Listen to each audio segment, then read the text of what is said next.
Kumusta mga kaibigan? May sandali ba kayo? Kung wala, ayos lang na mag-scroll muna kayo.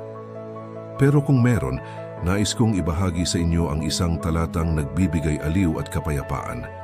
Ito ay mula sa Ebanghelyo ni San Mateo, Kabanata 9, talata 28 hanggang 30. Sabi dito, "Lumapit kayo sa akin kayong lahat na napapagal at nabibigatan, at kayo'y aking pagpapahingahin."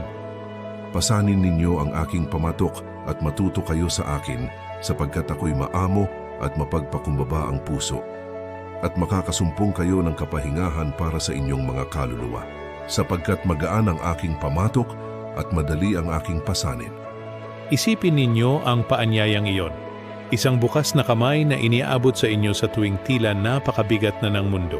Kung kayo man ay pagod, nanghihina o may dinadala sa puso, hinihikayat ko kayong balikan ang talatang ito. Kung ang mensaheng ito ay umantig sa inyo, ibahagi ninyo ito sa isang taong sa tingin ninyo ay nangangailangan din nito ngayon. Tandaan, hindi kayo nag-iisa.